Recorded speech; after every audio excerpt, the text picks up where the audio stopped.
Hello दोस्तों, कहानी की इस नई सीरीज़ में हम लेकर आए हैं आपके लिए एक और नई कहानी।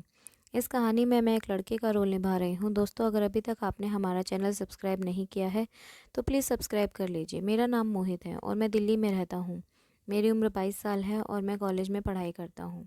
मेरे घर में मेरे मम्मी पापा चाचा चाची रहते हैं। एक दिन की बात है, मेरी चाची मेरे कमरे में आई। मैंने कहा, क्या हुआ चाची, तुम इस समय मेरे कमरे में, कोई बात है क्या?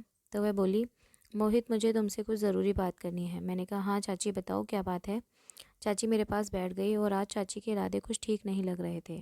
चाची तीखी आंखों से देखकर बोली, मोहित, अब हम दोनों दोस्त बन गए हैं तो तुम्हारा क्या मन है? मैंने कहा, चाची मैं कुछ समझा नहीं। मैं कुछ समझ नहीं पा रहा था कि चाची के मन में क्या चल रहा है।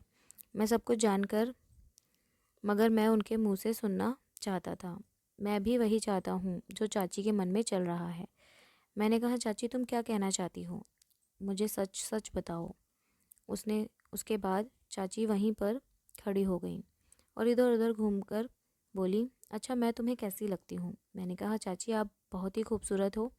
चाची बोले, मुझे देखकर तुम्हें कुछ करने का मन नहीं करता? मैंने कहा, चाची आपको पता है आप क्या बोल रही हो? तो चाची बोली, मोहित सच कहो तो मुझे आज बाहर मॉल घूमने का बहुत मन कर रहा है, चलो घूमने चलते हैं। उसके बाद मैं चाची के साथ मॉल घूमने चला गया। तभी चाची बोली, मोहित तुम्हारे चाचा मेरी तरफ बिल्कुल भी ध्यान नहीं रखते। मैंने कहा, चाची ऐसा नहीं है, चाचा आपसे बहुत प्यार करते हैं, काम की वजह से वो आपको टाइम नहीं दे पाते। ऐसे ही हम बातें करते हुए जा रहे थे, आइसक्रीम खाने का बहुत मन कर रहा है। मैंने कहा, बस इतनी सी बात, अभी लेकर आया। फिर मैं चाची के साथ घर वापस आ गया। रात को सब खाना खाकर सब अपने अपने कमरों में सोने चले गए। मुझे नींद नहीं आ रही थी, तभी मुझे ऐसा लगा कि कोई मेरे कमरे का गेट खोल रहा है। मैंने लाइट जलाकर देखा तो चाची सामने खड़ी थी। चाची बोली, मोहित मुझे नींद नहीं आ रही है, इसीलिए मैं तुम्हारे रूम में आ गई। मैंने कहा, अच्छा किया चाची आपने। तभी चाची बोली, मोहित तुम्हारी कोई गर्लफ्रेंड नहीं है? मैंने कहा, चाची कोई मिली ही नहीं। तभी अचानक चाचा आ जाते हैं। चाची अपने कमरे में चली जाती हैं, मैं भी लाइट बंद करके सो जाता हूँ। सुबह उठा तो चाची किचन में चाय नाश्ता बना रही थी।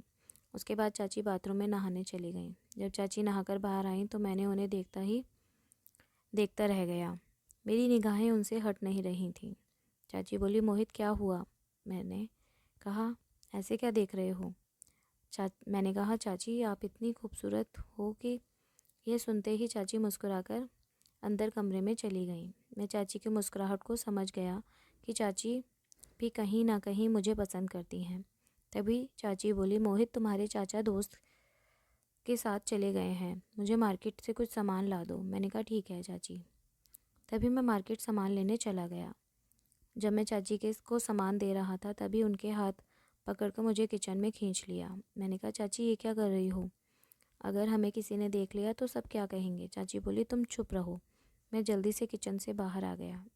चाचा के दोस्त आ चुके थे, मैं उनके लिए नाश्ता वगैरह लगा रहा था, लेकिन चाची की मजाक मस्ती कम नहीं हो रही थी।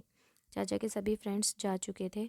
मैं अपने कमरे में आराम करने चला गया। चाची चाचा से फ़ोन पर कुछ बातें कर रही थी। पता नहीं क्यों मुझे ऐसा लग रहा था कि चाची किसी बात को लेकर परेशान है। फिर मैं बाहर आया तो मैंने देखा चाची रो रही हैं। मैंने कहा, चाची क्यों रो रही हो? चाची कुछ नहीं बोली और चुपचाप अपने कमरे में चली गई। मैंने बोला, चाची क्या बात है, आप मुझे तो बताओ। तुम्हारे चाचा मुझसे कभी अच्छे से तक बात नहीं करते हैं। मैंने कहा, चाची बस इतनी सी बात को लेकर परेशान हूँ। आपका मोहित किस लिए है? फिर चाची हंसने लगी। मेरी चाची हंसते हुए बहुत ही ज़्यादा प्यारी लगती थी। मैंने बोला, चाची आप हमेशा मुस्कुराती रहा करो, बहुत प्यारी लगती हो। चाची बोली, तुम भी ना मोहित। चाची बोली, मोहित तुम मुझसे कितना प्यार से बात करते हो। मैं अपनी चाची से प्यार करने लगा था, लेकिन मैं उन्हें बताने से डरता था कि कहीं वह नाराज़ ना हो जाए, चाचा से कुछ कह ना दें। एक दिन जब घर पर कोई नहीं था, मम्मी पापा मामा के घर गए हुए थे और चाचा अपने ऑफिस में कुछ काम से गए हुए थे। चाची किचन में खाना बना रही थी। मैं उनके पास गया, लेकिन मैं सोच रहा था कि चाची को कैसे बताऊं कि मैं उनके बारे में क्या सोचता हूँ, क्या वो क्या सोचेंगी मेरे बारे में। फिर मैंने हिम्मत करके कहा, चाची मैं बहुत दिनों से आपसे कुछ कहना चाह रहा था। चाची बोली, कहो। मैंने कहा, चाची मैं आपसे बहुत प्यार करता हूँ। ये सुनकर चाची चुप हो गई और मैं तुरंत वहाँ से चला गया। आगे की कहानी को आपको पार्ट 2 में मिलेगी। तो दोस्तों, ये कहानी आपको कैसी लगी हमें कमेंट करके ज़रूर बताएं और हमारे चैनल को सब्सक्राइब ज़रूर करें और इस कहानी को अपने दोस्तों के साथ शेयर ज़रूर करें। धन्यवाद।